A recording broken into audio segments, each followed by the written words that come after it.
Senhor a todos. Estamos aqui voltando à nossa live, ao nosso estudo sobre Jesus Cristo e o coronavírus. E hoje nós vamos falar sobre a soberania de Deus. Antes de nós irmos para o tema de hoje, para o conteúdo, já queria agradecer a presença de cada um de vocês. Não esqueça de deixar o seu comentário, deixar o seu like. Já coloque aí um convite, se você quiser, faça o convite para alguém estar participando desse estudo.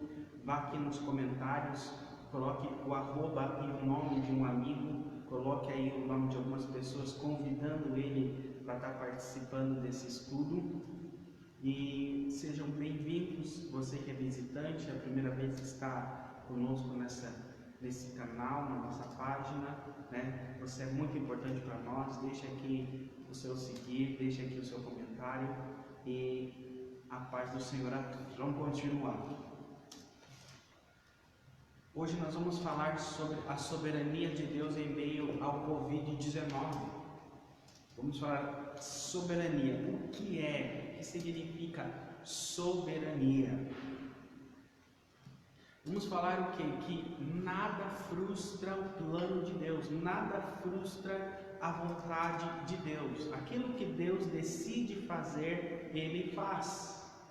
E o escritor, para quem não sabe, essas quartas-feiras, nós estamos fazendo essas lives em cima de um livro chamado Jesus e o Covid-19, escrito por John Piper. E esse livro foi disponibilizado digitalmente, grátis. Então nós temos ele em PDF. Se você deseja recebê-lo, eu vou abrir um parênteses aqui, peça no WhatsApp da igreja, né? Nós temos o número de WhatsApp que é 4604-2058. Então você pode estar deixando aqui um comentário pedindo uma cópia desse livro. Nós vamos estar enviando para você no seu WhatsApp, né, essa cópia. Então deixe um comentário aí que você deseja receber e nós estaremos enviando para você. Deixe o seu número ou mande um pedido para nós, nos adicione no WhatsApp e de alguma forma vamos estar disponibilizando para você a cópia do livro para você acompanhar os estudos com a gente. Então, no capítulo 4, o escritor vem falando que a soberania de Deus, aquilo que Deus decide fazer, ela é agridoce. E ele quer dizer que assim como o tempero agridoce, ele tem um fundo doce, ele é amargo e tem um fundo doce, assim também é a soberania de Deus. Que esse mundo ao qual vivemos, nós não temos apenas coisas boas, nós não recebemos apenas coisas boas nas nossas vidas, mas nós experienciamos, né? Temos experiência de coisas ruins. Nós temos experiência de coisas que nos entristecem, nos abatem, coisas que nos entristecem, coisas que acontecem na nossa vida e às vezes nós colocamos uma interrogação e uma pergunta: por que isso aconteceu comigo? Ou por que isso está acontecendo comigo? E se você é cristão, se você tem vida com Deus, se você conhece a Deus, aí você coloca Deus na equação. Você fala assim: mas aonde estava Deus? Aonde está Deus nesse momento? O que passa na cabeça de Deus para acontecer isso comigo? E esse é o conteúdo desse capítulo de hoje. Ele vai falar a respeito da soberania de Deus e esse momento de pandemia que vivemos. Imagine isso, você pode ter um problema de saúde na sua família, você pode ter um problema financeiro, um acidente, seja lá o que for, algo ruim, algo que te entristece, que te abate. E aí você coloca Deus na equação, onde está a soberania de Deus. E agora nós estamos maximizando esse problema e trazendo para um nível mundial. Uma pandemia que todos os dias ceifa milhares de vidas. Um vírus ao qual Deus todos os dias ceifa milhares de vidas. E são não uma, mas milhares e milhares de famílias que, em meio ao luto, em meio à dor, em meio ao sofrimento, se pergunta: de onde estava Deus? O que Deus quer com isso?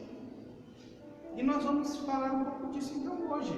Primeiro, nós devemos primeiramente lembrar que algumas pessoas dizem que se coisas boas acontecem com a gente, isso veio de Deus. Se coisas ruins acontecem com a gente, vem do diabo. Então, se algo ruim está acontecendo, deve ser dedo do diabo. Se algo ruim aconteceu, deve ser coisa de Satanás. Se algo bom aconteceu, se foi uma promoção, uma coisa boa, então foi Deus quem fez. E aí eu te pergunto, então, é isso que está acontecendo de ruim com a nação?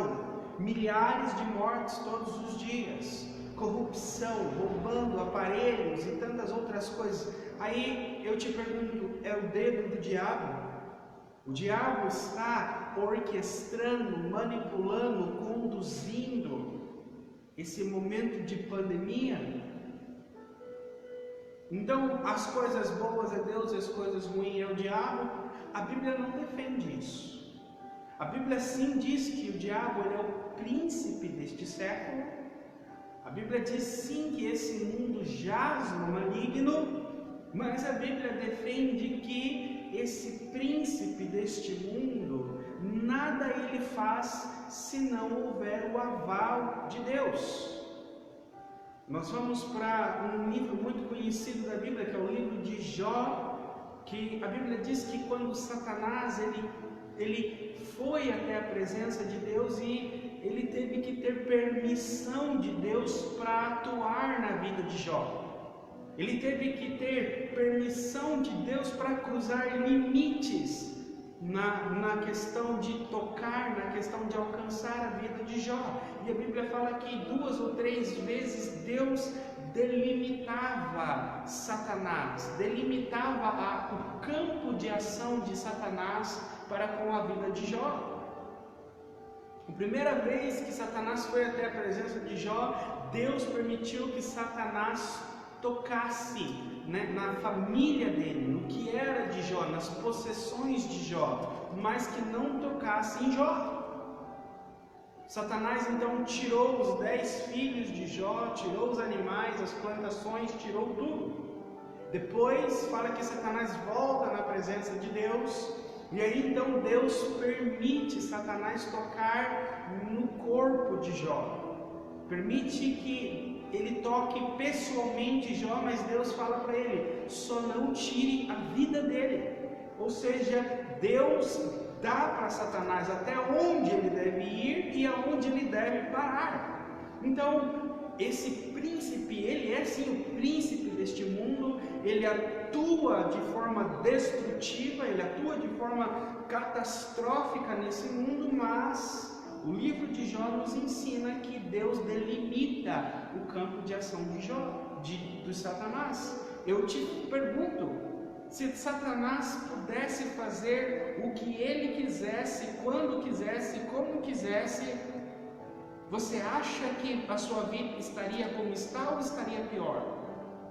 Se Satanás pudesse fazer o que quisesse com você, não houvesse delimitações para a ação do diabo na sua vida, você não acha que você já estaria destruído?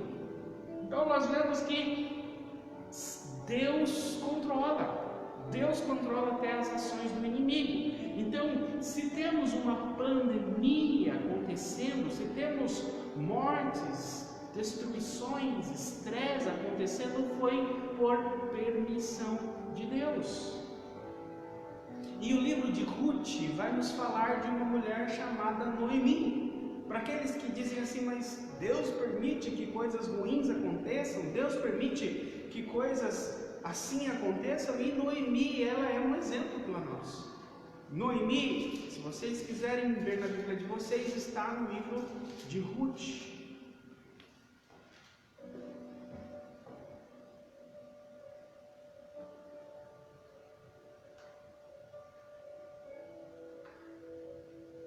Olha só o que Noemi diz.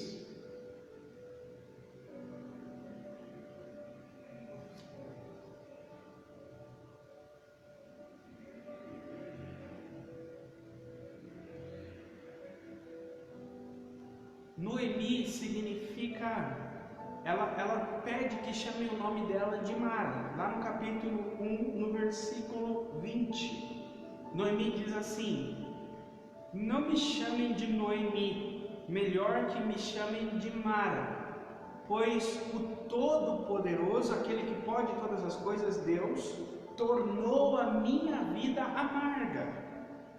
De mãos cheias eu parti, e de mãos vazias o Senhor me trouxe de volta. Por que me chamam Noemi?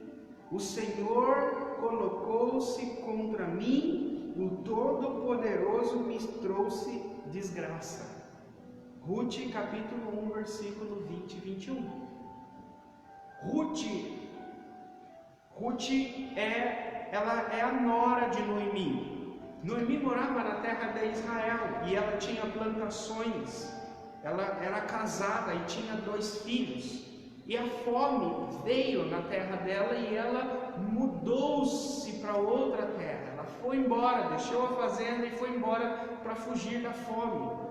Chegando numa terra estrangeira, lá ela perdeu o marido morreu e ela ficou viúva com seus 2 filhos. E passado tempo na terra estrangeira, um após o outro, seus filhos também morreram. Então ela diz que ela voltou da terra estrangeira, que ela tinha voltado para Israel, ela voltou sem dinheiro, sem marido e sem filhos. Ela está dizendo o seguinte, que Deus tornou a vida dela amarga e de mãos cheias, ou seja, aquilo que ela vendeu, que ela conseguiu, ela partiu com posses, e ela diz que de mãos cheias eu parti e de mãos vazias, ela não fala que de mãos vazias eu retornei, ela fala o seguinte, que de mãos vazias o Senhor me trouxe de volta. Noemi está dizendo então, o Todo-Poderoso voltou-se contra mim, o Todo-Poderoso tornou a minha vida amarga e o Todo-Poderoso fez com que eu voltasse de mãos vazias. Ela está dizendo, Deus tirou de mim as minhas posses, o meu dinheiro, o meu alimento, o meu marido e os meus filhos. E a minha vida está amarga, Deus amargou a minha vida. Quem conhece o livro de Ruth sabe que isso daqui, Deus estava preparando essa mulher. Uma das suas noras, que ela conhece em terra estrangeira, volta com ela, cuida dela, essa nora se casa, e essa nora se tem um filho, e esse menino, o filho dela, é como se o filho de Noemi.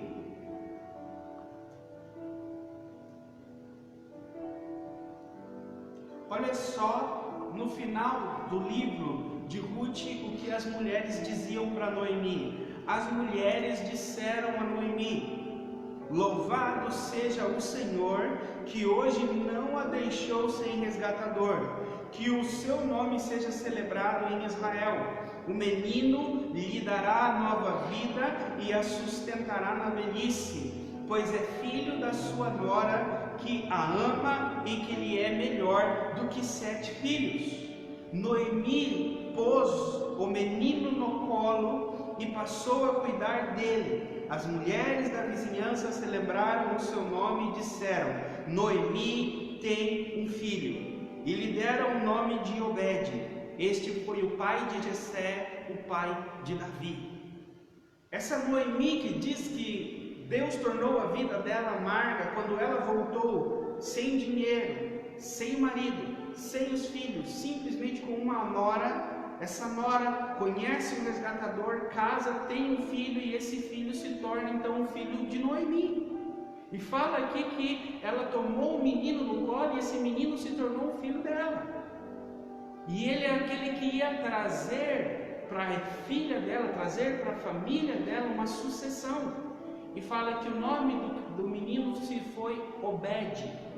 E o Obed foi pai de Jessé, e Jessé foi pai de Davi. A Bíblia diz que Noemi, o filho que Ruth teve, que se tornou filho de Noemi, esse menino foi avô do rei Davi. E da linhagem, da descendência do rei Davi, veio Jesus, o Filho de Deus. É isso que significa uma providência agridoce. Ela tinha perdido tudo, todo o dinheiro, marido, filhos, mas Deus deu para ela um neto, um filho, que se tornaria, dele viria reis, e um rei que reinaria toda a terra para todo sempre, Jesus Cristo. Por isso que nós não entendemos quando Deus tira de nós. Falamos que Deus nos tirou, que Deus tornou a nossa vida amarga, mas nós não sabemos o que será no futuro, não sabemos, não entendemos o que Deus está nos dando. Por isso a providência de Deus, ela é agridoce, ela tem tem um sabor amargo, mas no fim ela é doce. No fim ela é boa, ela é perfeita, ela é agradável. Deus, então, Ele controla todas as coisas, e tudo que Ele decide fazer, Ele faz. Deus faz tudo que Ele decididamente deseja fazer. Como assim? Que Deus não faz tudo que Ele deseja, Deus faz tudo aquilo que Ele decide fazer. Existem coisas que Deus deseja fazer, mas Ele não faz. Por exemplo, olha só o que diz em Lamentações, capítulo 3, versículo 32 e 33. Diz assim: embora, falando de Deus, Jeremias, quando escreve o livro de Lamentações, ele está sentado nos escombros vendo Jerusalém destruída. E ele olha para a destruição de Jerusalém, ele olha para a perda, para a dor, para a angústia, e ele diz: embora ele traga tristeza, mostrará compaixão, tão grande é o seu amor infalível, porque não é do seu agrado trazer aflição e tristeza aos filhos dos homens. Deus não se agrada em trazer tristeza e aflição. Embora Ele traga a aflição, Ele não se agrada, ou seja, Deus faz coisas que Ele não se agrada fazer. Mas se Ele faz coisas que Ele não se agrada fazer, porque o resultado daquilo que Ele não se agrada fazer o alegrará depois, futuramente. Imagine que é a mesma coisa que um filho. Nenhum pai gosta de disciplinar o seu filho. Nenhum pai deseja, às vezes, bater no seu filho, discipliná-lo, castigá-lo. Ou seja, é com o coração partido que nós disciplinamos os nossos filhos. Ou seja, nós não desejamos, não nos traz alegria ali no momento fazer isso, mas como pais nós vamos ter alegria no futuro, porque esse momento de aflição, esse momento de dor e de angústia que trouxemos para os nossos filhos produzirá um caráter aprovado nessas crianças, produzirá pessoas boas, e isso nos alegrará no futuro. Assim é Deus. Então Deus faz tudo aquilo para a glória dele, para o nosso bem, ainda que momentaneamente às vezes não nos agrade. E essas coisas que momentaneamente muitas vezes não nos agradam, também não agradam a Deus. E ainda assim, mesmo não agradando, Ele faz. Por quê? Porque no futuro é para o nosso bem. Deus, pode-se dizer que Deus é poderoso. Deus pode todas as coisas. Ele é todo poderoso, como disse Noemi. Então Ele tem o poder e Ele é soberano o suficiente para impedir a pandemia hoje, ou para ter impedido a pandemia antes que ela começasse. Mas o mesmo poder que Ele tem para impedir é o poder que Ele tem para sustentar toda a criação em meio à pandemia. Ele mostra a sua misericórdia, o seu amor, a sua bondade, a sua graça, o seu caráter, quem Ele é em meio às tempestades. Em meio às tempestades. Muitas das vezes, muitas das vezes na Bíblia, Deus não impede o seu povo das coisas ruins. Foi em meio à tempestade que Jesus calmou a tempestade. Ele não foi dormir. A Bíblia conta que Jesus estava dormindo no barco com os discípulos e veio uma forte tempestade que estava chacoalhando o barco, e os discípulos acharam que iam morrer, e eles acordam Jesus e Jesus acalma a tempestade. Jesus poderia, sabendo que haveria uma tempestade, antes de dormir, antes da tempestade chegar, Jesus poderia ter ordenado a tempestade que ela nem acontecesse. Mas Ele deixa que venha a tempestade, Ele deixa que os ventos fortes chacoalhem o barco, Ele permite que a água comece a entrar no navio, no barco, para que no exato momento ele acalme a tempestade. Para que os discípulos confiassem nele, para que os discípulos o despertassem, para que os discípulos fossem até ele, clamando por ajuda. Assim é na nossa vida. Às vezes Deus permite que os ventos chacoalhem a nossa vida financeira, chacoalhem os nossos relacionamentos, chacoalhem a nossa saúde, que a água do sofrimento dessa vida adentre no barco da nossa vida. Ele não nos coloca numa redoma de vidro, numa redoma plástica, nos protegendo da dor, nos protegendo do sofrimento, mas Ele permite que o sofrimento deste mundo venha, bata em nós, encoste, toque em nós, para que nós venhamos até Ele e clamemos a Ele para que acalme as tempestades que nos assolam. Então esse é o momento de voltar-se para Deus. O coronavírus é uma pandemia, é uma tempestade que Deus permitiu abalar o barco do mundo inteiro. Mas Ele tem poder para que no momento que Ele desejar e Ele decretar, Ele diz: chega. Tempestade, acalme-se. Vento, pare. Deus sabe o dia, a hora, o nome, o CPF, o documento da última pessoa que irá morrer pelo Covid-19. Ele já decretou o dia e a hora do último óbito. Ele sabe. Ele está no controle. Mas nós devemos pedir a Ele, clamar a Ele, dizendo: Senhor, acalma a nossa tempestade, cuida do nosso barco, toma conta do nosso barco, entra na nossa vida, traz descanso, traz bonança. A Bíblia diz: ainda que você ande pelo vale da sombra da morte, não temereis, pois Deus está comigo. Ou seja, ainda que adentremos no vale da sombra da morte e da pandemia, o Senhor é o nosso consolo, o Senhor está conosco.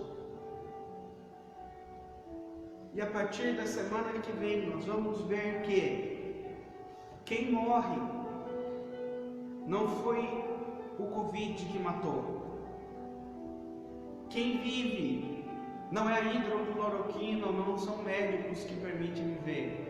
Quem morre é porque Deus mata, e quem vive é porque Deus permite viver.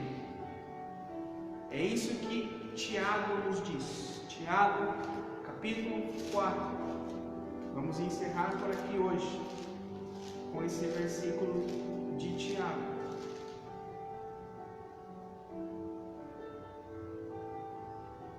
Tiago 4,15 diz assim: ao invés disso deveríamos dizer: se o Senhor quiser,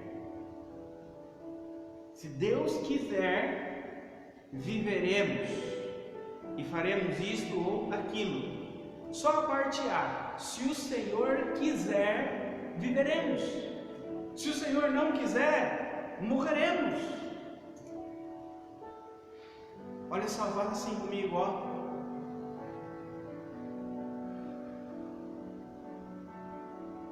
Esse pulmão que você tem, essa vida que você desfruta, é porque Deus permite você viver.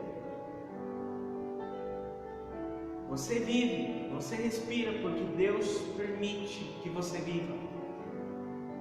Então, quem vive é porque Deus quer que viva. E quem morre é porque Deus quer que morra. E isso é uma boa notícia, não é uma má notícia. Pastor, como assim? Saber que quem morre é que Deus quer que morra e quem vive é Deus quer que viva. Como isso pode ser uma boa notícia? Isso vai ficar para a semana que vem. Semana que vem, no mesmo horário, quarta-feira, às 19h20, se conecte com a gente e nós vamos ver como como o fato de Deus ter a vida nas suas mãos, como Ele reinar sobre o ar que nós respiramos, é uma boa notícia para nós. Deus abençoe vocês. Foi bom tê-los até aqui. Vá no banheiro, tome um cafezinho e volte, que nós vamos começar a transmissão do nosso culto às 20 horas. Deus abençoe. A paz do Senhor.